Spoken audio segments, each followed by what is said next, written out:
wrong and possibly be broken. If you want to make sure of keeping it intact, you must give your heart to no one, not even an animal. Wrap it carefully round with hobbies and little luxuries. Avoid all entanglements.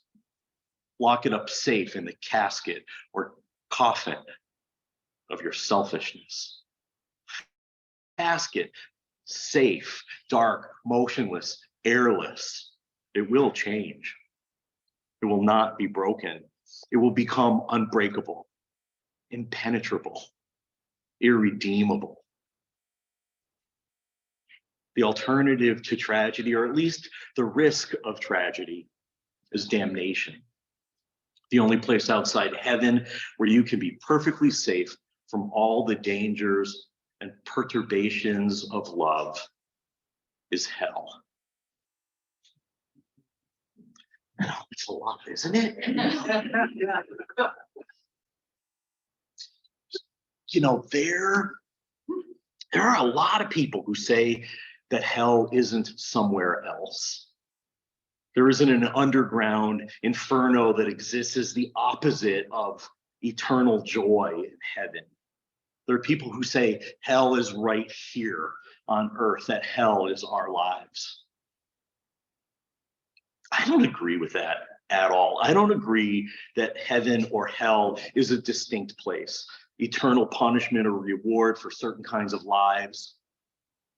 But I do agree that if we can make our lives a kind of hell, if we choose to sequester ourselves from the breadth and scope of human experience. We have to engage in life. We have to figure out what gives it meaning, what connects us to others, what gives our lives value. And in order to keep pious lives from turning into a kind of hell of isolation and despair, we have to engage in a free and responsible search for truth and meaning. A free and responsible search for truth and meaning. That's our fourth principle, the principle we are here to acknowledge and even celebrate this morning.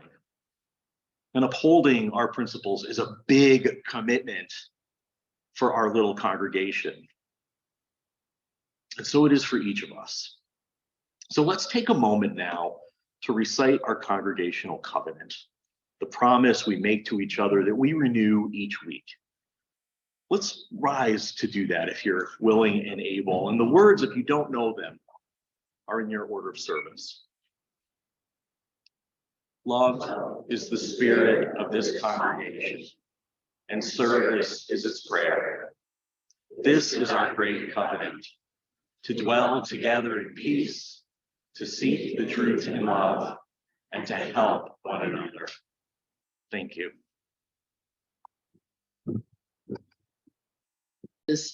At UUCSC since January of 2011. I remember this exactly, since I had just returned to Rhode Island after a year of study at Boston College, where I was fortunate to take part in a postdoctoral fellowship program. It was a great experience. But when I came back to Rhode Island full-time, I felt kind of lost. My fellowship year had been so full and so engaging. And when it finished, there was nothing comparable to fill the void that it left. Yes, I had my job at Rhode Island College, and I had my two wonderful sons, but still I felt sort of empty. While in Boston, I had sung with the Newton Singers during that year, and I realized I wanted some way to stay connected with music. From somewhere back in my brain, I remembered hearing about a UU congregation in South County.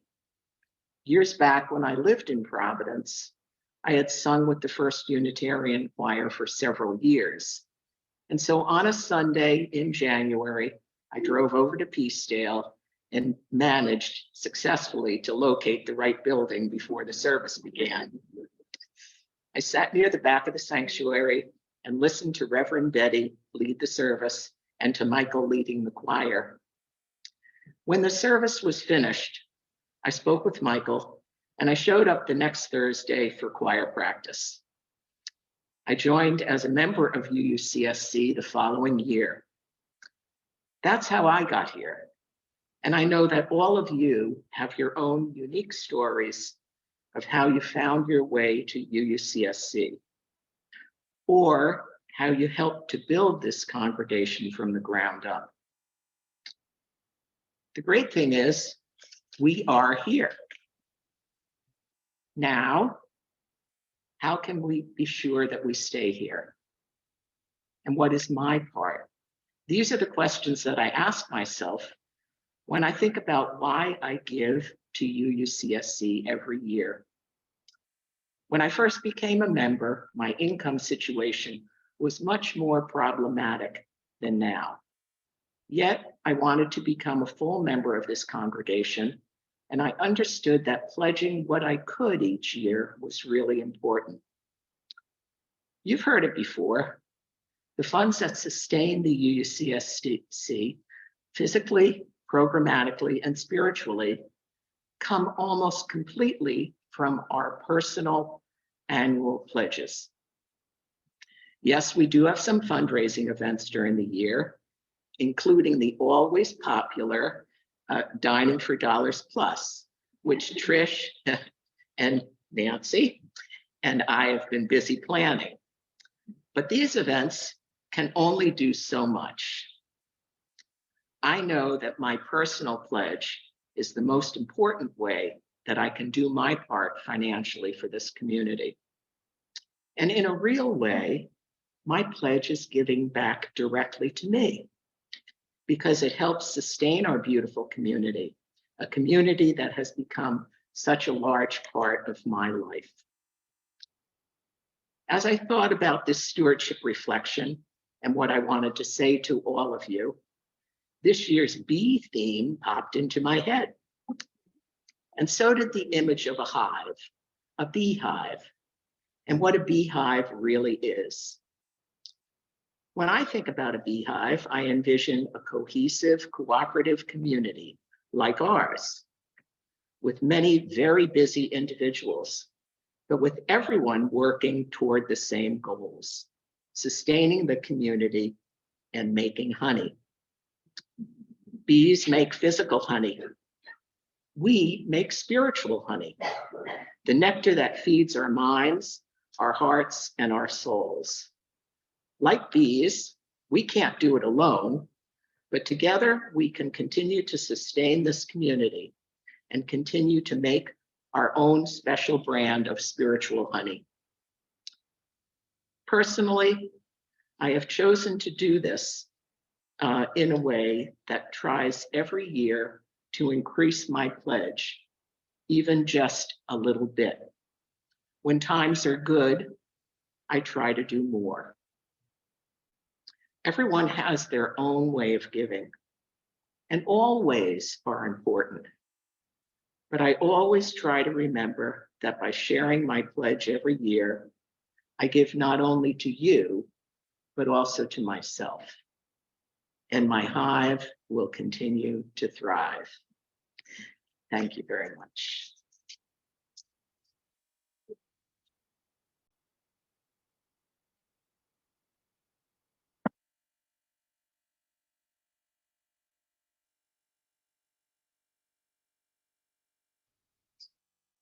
"30 years ago, I met a woman. We fell madly in love and married in a civil union ceremony more than 2 decades before same-sex marriages became legal. I thought that this woman was the love of my life. For 14 years, we shared our lives together. And then, to my surprise, just a few months after moving to Indiana, my wife announced that she was no longer in love with me and was in love with someone else. Of course, I suggested that we find a couples therapist, but she insisted there was no point, as there was nothing for me to change. She was just no longer in love.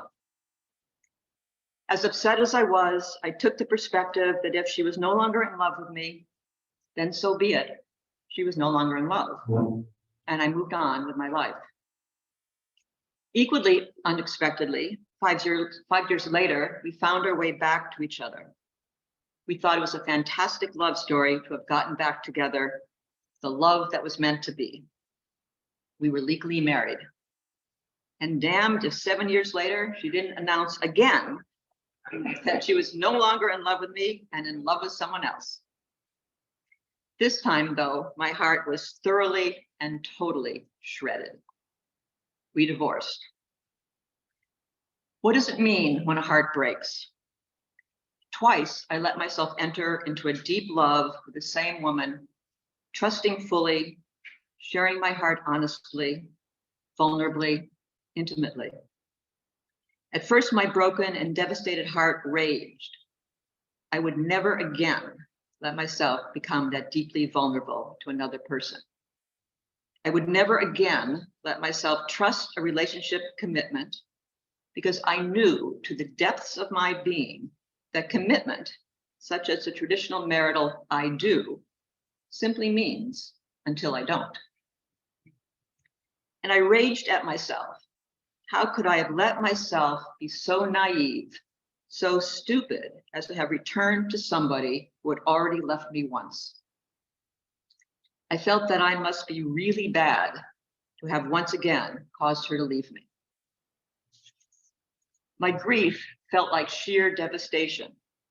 The very foundation of my life, my sense of self, my security, my everything felt totally and irrevocably shattered.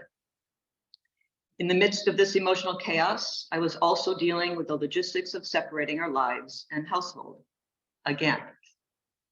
Many of you, I'm sure, have felt similarly. Feeling lost and shattered, I signed up for an intensive week-long residential personal growth retreat from the Hoffman Institute called The Process. The Process is an extremely intense, emotionally vulnerable healing journey. And the timing was perfect for me. I'm reminded of the Leonard Cohen line, "There is a crack in everything. That's how the light gets in." My heart was cracked wide open, and everything poured out during that week, from my divorce to childhood wounds, from rage to grief, from shame to despair, and the light poured in. I learned that I do not need to be perfect to be lovable or to be loving. I learned that the wounds of my past and the hurts I've experienced, that we've all experienced, are part of our natural journeys. They do not make us wrong. In fact, the hurts and wounds of our pasts give us a greater possibility of experiencing deep compassion for ourselves and others. So here I am, 4.5 years later, retired to Wakefield, Rhode Island, being a part of this amazing congregation. And to my surprise, once again, I am in love. What can I say? A totally unexpected gift from the universe. My heart be shattered yet again? Perhaps. And yet I have opened my heart and offer my love, my joy, my vulnerability, my trust once again. Do I have moments when I retreat out of the fear of being left yet again? Absolutely. Still, somehow, amazingly, I choose to love. None of us can know what the future holds for us, but as life unfolds, I am grateful that my heart is whole and open and able to love once again.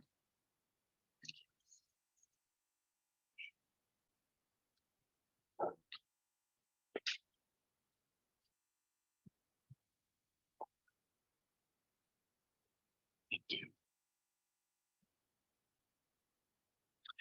The 8 principles, as I keep saying, are like a suspension bridge.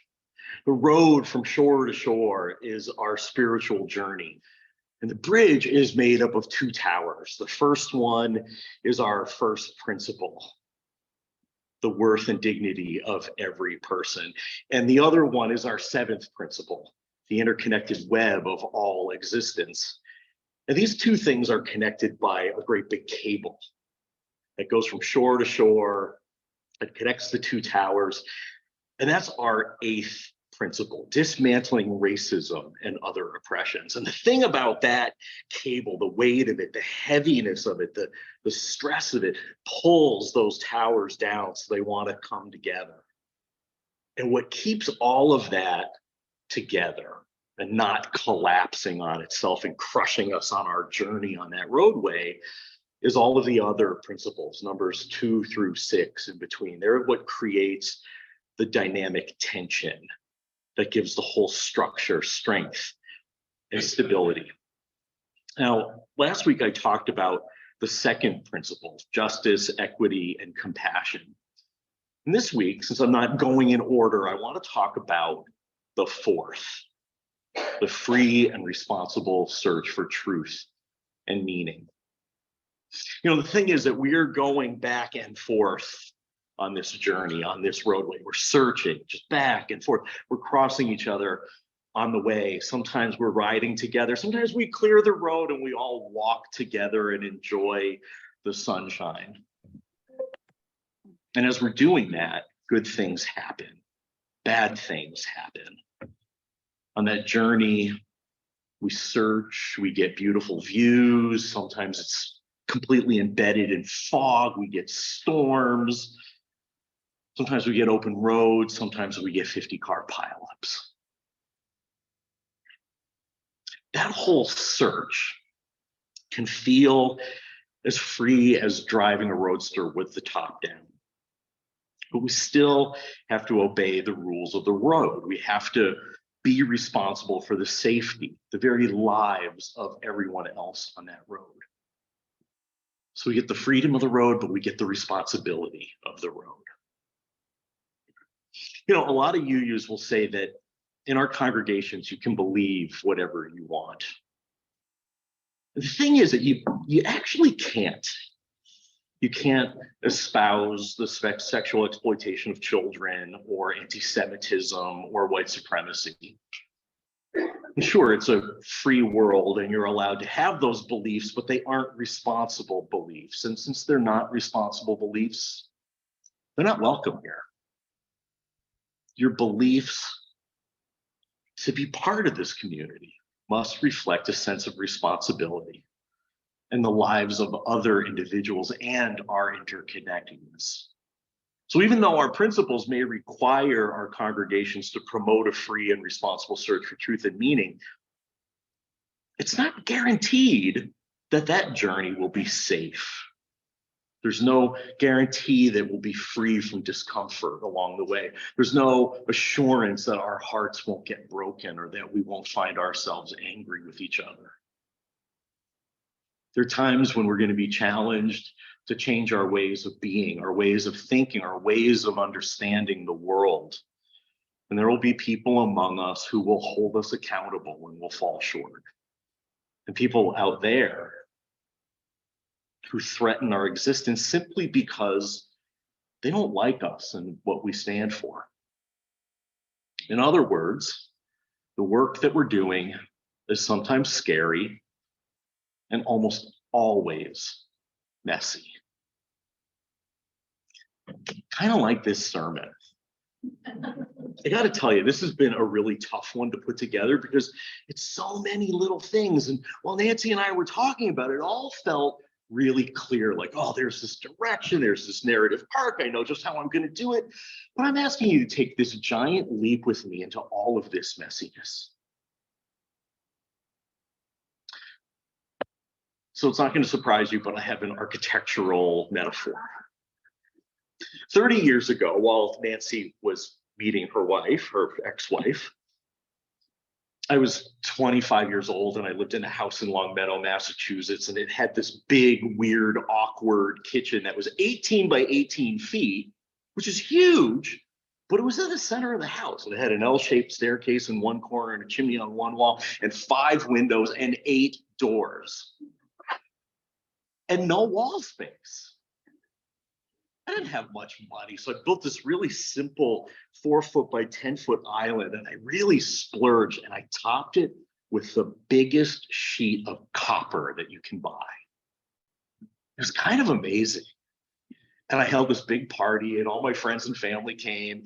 And while I was out of the kitchen, somebody spilled orange juice on the counter and it sat there for a bit. And then somebody else wiped it and they're like, wow, that's kind of awesome. It leaves this shiny, bright copper there. So people started to draw things in orange juice and lemonade and probably gin. Somebody wrote a limerick. It was a limerick about a gentleman from Nantucket. Maybe you've heard it.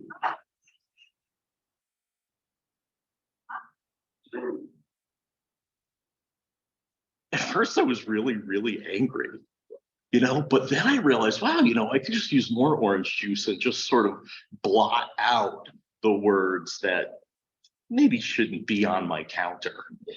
And the thing is that over time, there was this incredible patina to it, and that copper, it was so vulnerable to people and to the workings of the kitchen that over time, it was just covered with dings and dents and scratches and all these shiny spots from splattering of tomato sauce. And it had this depth to the patina that was absolutely beautiful. And I later found out that the Japanese have a term for that. They call it wabi-sabi. And wabi-sabi is actually two different things. Wabi is about finding beauty in humble simplicity. Something as simple as copper. And sabi is concerned with how things grow and age and even deteriorate. So wabi-sabi is about finding the humble beauty in deterioration. The thing I've been thinking about in the last few weeks is that, maybe that's what our fourth principle is about.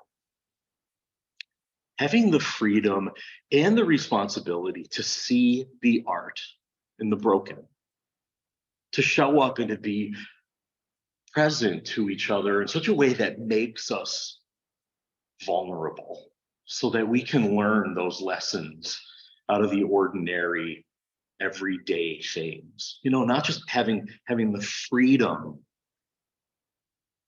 but also the responsibility. Maybe engaging in the fourth principle is how we not only manage the tension between the individual and the collective, those two towers of that suspension bridge. Maybe it's the way that we become ourselves. Maybe the fourth principle is the way we find that permeable aliveness that Anne Hillman wrote about. Maybe the fourth principle is how we find the beauty in our own broken hearts, our own messy processes. Now, if you haven't figured it out yet, that's what this is about.